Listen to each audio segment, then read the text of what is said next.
આજની જે સભા હતી એ પાટીદાર જનક્રાંતિ સભા હતી, જનજાગૃતિ માટેની સભા હતી। ડિસ્કો દાંડિયા નામના ક્લાસીસનું એક દૂષણ મોટાભાગે આખા ગુજરાતમાં ઘૂસેલું છે। એમાં મોરબીમાં અને એમાંય પાટીદાર સમાજમાં આ દૂષણના કારણે અનેક દીકરીઓની જિંદગી બરબાદ થઈ છે, અનેક દીકરીઓ આમાં બ્લેકમેલિંગ કરવામાં આવતી હતી। આવા વિષયને કારણે આજે 20,000થી વધુ પાટીદાર સમાજે પ્રણ લીધું છે કે આવા વલ્ગર દાંડિયા શીખડાવતી ડિસ્કો દાંડિયા ક્લાસીસમાં અમે જશું નહીં। આજે સમગ્ર સમાજે એક સાથે સમગ્ર સમાજના ઉદ્યોગપતિઓ, આગેવાનો, 40થી વધારે સંસ્થાઓ અને તમામ પક્ષના આગેવાનો એક મંચ ઉપર આવી અને સમાજની સાથે રહી અને આ વિષય મૂક્યો છે।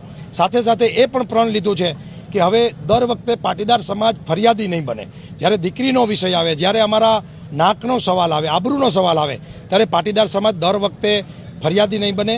હવે આરોપી બનવા પણ તૈયાર છે અને આવતા દિવસોમાં જો કોઈ લુખ્ખા ગુંડાઓ, આવા રોમિયોગીરી કરતા તત્વો વારે વારે આ છેડતીના બનાવો કરતા હોય, હેરાન પરેશાન કરતા હોય, ન સુધરે તો આવતા દિવસોમાં અમે આરોપી બની અને સામેવાળા ફરિયાદી બનશે એવી પરિસ્થિતિનું નિર્માણ કરશું।